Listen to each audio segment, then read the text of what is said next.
mu myitozo yo kwitegura derby ku wa gatandatu saa 12 z'umugoroba muri Stade Amahoro i Remera, Rayon Sport ikomeje intego n'intumbero.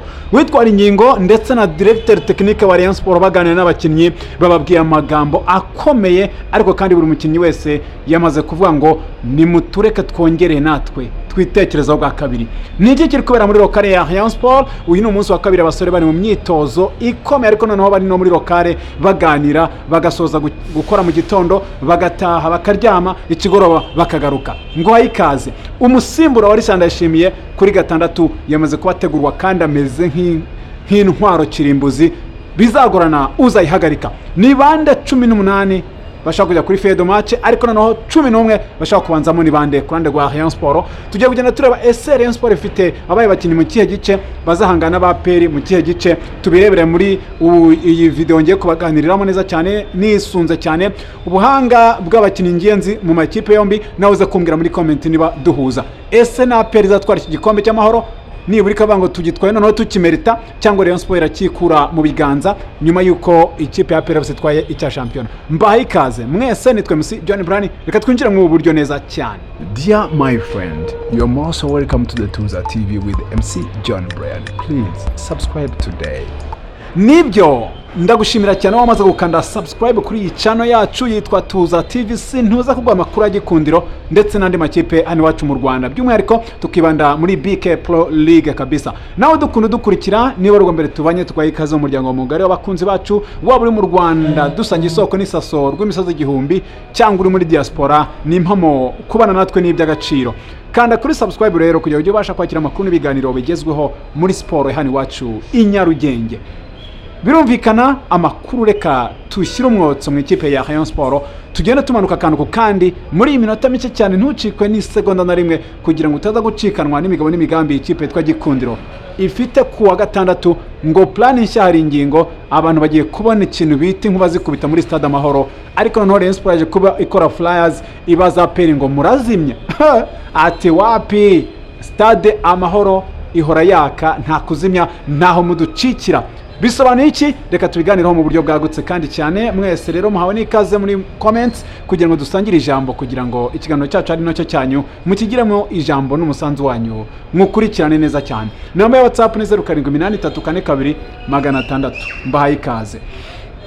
Birumvikana niba ari bwo ubonye iyi video, ntuza kuba utangara ngo ugira ngo nagiye mu ikipe ya Rayon Sport njya kwibayo video yo kuza kuba mbereka tactique z'umutoza hari ingingo. Oya, iyi video nayifashe mu minsi yashize, ntugire ngo mu mwitozo wo kwitegura PRFC hari video nimwe wabona. Oya, ntagire no kubeshya, ntagire ukubeshya umbwira uti oya Bryan yabitwibwiriye, jewe narindi ku kibuga ariko ntabwo nemere gufata video nimwe. Mbashimiye ko mubyumvise kandi nyifashije kugira tuyiganiriremo nk'abantu bakunda umupira, nk'abantu bakunda Gikundiro. Mutira bimeze bite? Mu Nzove kuri uyu wa kane abasore bakoze imyitozo kabiri. Mu gitondo bakoze science kuri video, biga kandi bakurikirana akantu kandi kuri detail. Umutoza hari ingingo yakusanije afatanije na staff ye, ndyongeyeho na directeur technique. Narabwiye ngo witwa Dylan Renard amaze iminsi nagiye mbereka ama video ari muri Rayon Sport, ari kumyitoza kurikira akantu kandi n'uyu munsi nimugoroba akoranye n'abakinnyi imyitozo, nawe ari kumwe nabo. Arakubwira ngo jewe ntabwo gahunda yanzanye imvanye muri PSG mu Bufaransa, aho nari mpagarariye academy za PSG zose ku isi. Ntabwo naje mu Rwanda, muri Afrika nje gutembera, naje gukora akazi kanye nka directeur technique w'ikipe ifite abakunzi benshi bidashidikanywaho bayikunda bari mu Rwanda no mu mahanga, kandi yatsinda amahoro yo agasaba mu mitima y'abakunzi bayo.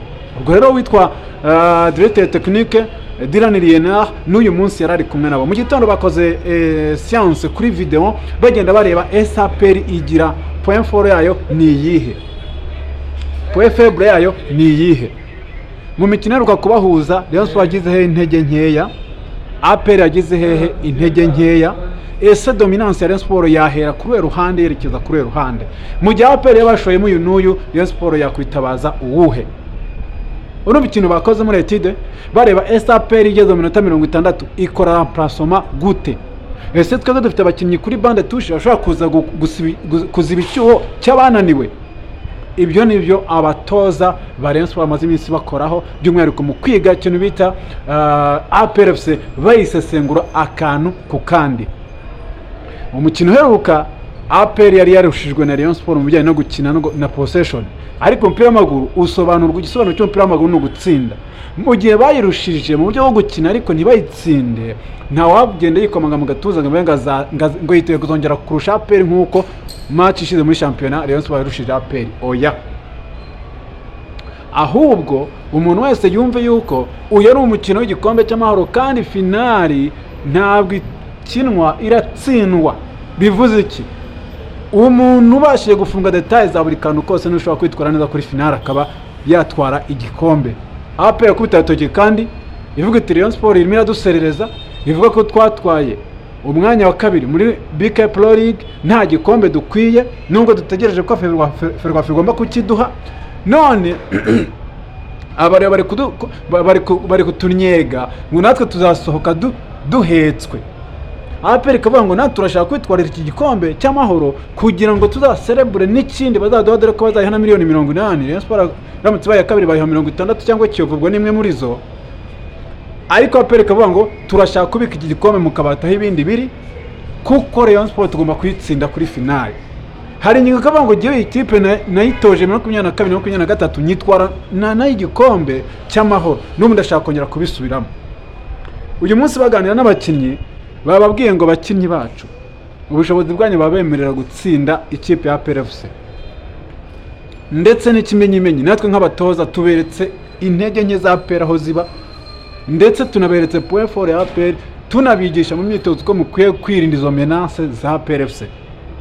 Muri derby ishize muri byibuka, ubwo wenda n'ibindi byinshi bagiye baganira, bababwira ati nimwe bo kwishyira ku isoko, cyane cyane nk'abakinnyi barimo basoza amasezerano. Witwa Dylan Lienard arababwira ngo nta bintu by'imishinyiko, nta mikino, umukinnyi uzasigara muri Rayon Sport n'umukinnyi ubimerita kandi ubikwiriye.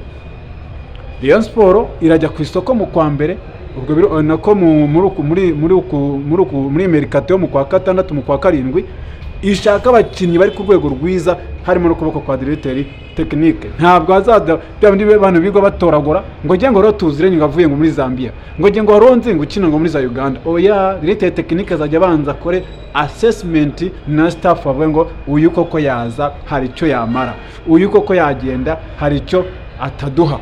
Ibyo nibyo bintu bazakoraho. Uyu munsi bagiye abakinnyi bati buri muntu wese nawe umukandida w'ubumenyi mu mupira w'amaguru, ubundi mwitegura APR FC nk'abiteguye kuyitsinda.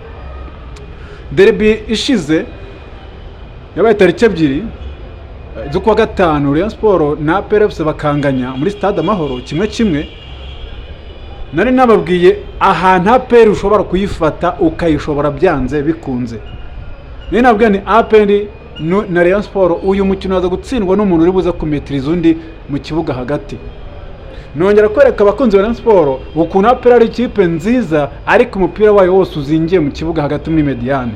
Mbwira abantu ndavuga ni nimuramuka mubashe gufata APR FC mukaneutralize imbaraga zazo hagati mu kibuga, murabasha gukina mutsinde cyangwa munganye. Byarabaye dominance ya Rayon Sport mu kibuga hagati no cyatumye ibasha gushobora APR, kuko APR imeze neza hagati mu kibuga, nibwo abawinga bayo bakora, nibwo abataka bayo bakora, kubera ko witwa Daouda Yusuf aba ari umusoro uryana cyane mu kibuga hagati, ariko ubushize witwa Likao Kitoko Maestro Pizarro Faustin yari yamufasha, aramuboha, aramuzingazinga, aramubika. Ariko Daouda akaba yarafite n'ikibazo cyo ko arimo akina ku mwanya wa Sekiganda, ko Sekiganda ntabwo yari ahari kuri inshuro, Sekiganda arahari. Ibyo rero bitabyumvikanisha ko Rayon Sport igomba kwitegura avec manière, kubera yuko itanafite witwa Richard Ndayishimiye wahaye ikarita y'umuhondo wujuje. Bikaba bivuga ko rero uwitwa hari ingingo Francis Christian Mbaya amaze iminsi ategura mu ibanga rikomeye kandi mu cyubahiro agomba umusore witwa Tambwe Guruwari Ngongo, irindwanyi kabombo udashidikanywaho. Arashaka kumukinisha gatandatu, ya gatandatu iri moderne, ya gatandatu igomba kuba arinda defense ya Rayon Sport, ariko akaba ari umukinnyi ushobora kugena uko umukino ugomba kubugenda, kuko njya nkunda kubabwira ngo ni umukinnyi ukina mu cyoto. Mu cyoto ni hahandi ribibona igare, hari inanga iri ifatiyeho n'ibirenge bagenda banyonga, hari hano hatuma igare rishobora kugenda. So rero kinyamupira bya bindi byacu bya kera mu cyaro twajya kuvuga ngo uriya muntu ukina hagati ngo uramo arakina mu cyoto, kuko umupira wose umunyura akagira uruhare rwo kwerekeza aho ashaka. Iyo uvuye muri defense niwe usohora, iyo umugezeho ashobora kugena, niba ujya ku ruhande cyangwa awuhereza umukinnyi uri gukina imbere yiwe ku 10 cyangwa n'umunani bakaba bakinana. So bityo rero witwa Tangwa Gloire Ngongo ni uri mu mbonera z'ikipe ya Rayon Sport kuba zakina kuri 6, hanyuma witwa Likao Kitoko agakomeza gukina marquage homme ku musore twa Dauda Yusufu bakaza bakamukura mu kibuga. Iki gisore cy'igihanyaswa cyitwa Likao n'igifatano witwa Dauda nzaba mbarirwa. Hey, aho bigeze se urabyumva gute? Turi kuganira ndi kubaha amakuru agezweho muri Rayon Sport. Wibuke ko nakubwiye ni nyamuneka iyi match tuzakugezaho live, nyamuneka ndagusaba gukanda kuri subscribe kugira ngo ujye ubasha kwakira n'andi makuru n'ibiganiro bivuga kuri sport nyarwanda by'umwihariko ama equipe hano iwacu mu Rwanda. nka MC John Brand turashaka kugera ku ntego kuza 100,000. Nawe waba urimo rwose ubikoze, waba uri mu Rwanda cyangwa muri diaspora, ni mama nkabigushimira. Ikindi ku muntu ushaka gukora YouTube channel, ushaka kurema channel nshya, ushaka kugura channel yo kugura nziza yizewe itari yandi y'intekinikano, mbaza kuri nimero yanjye 078342 ubundi nyikugezeho 5 kwa 5.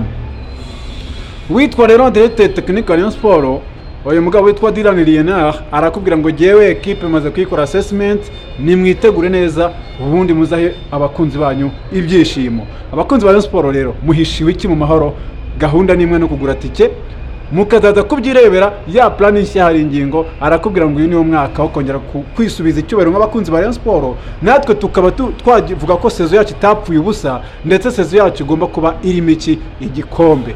Ese noneho kandi natwe muratwakira abatoza ba Rayon Sport ababwira abakinnyi ni mutwakire nk'abatoza banyu, munakire directeur technique kera kabaye Rayon Sport mu directeur technique uri ku rwego mpuzamahanga wabaye mu ikipe nka PSG ariwe Dylan Lienard. Uyu nguyu nawe uri mufasha hari ingingo mu gutegura equipe.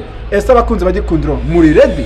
Niba muri ready ni muze tugure tike, ucyo kanyenyeri 939 kanyenyeri 3 kanyenyeri 2 urwego yesi ukagura kuva kuri 2 gusubiza hejuru, ubundi nawe tukazaba turi kumwe mu mahoro. Nimugire amahoro kandi mwibuka gukanda kuri sub. Ndabakunda cyane. Jarastafari. Dear my friend, you're most welcome to the Tuza TV with MC John Bryan. Please subscribe today.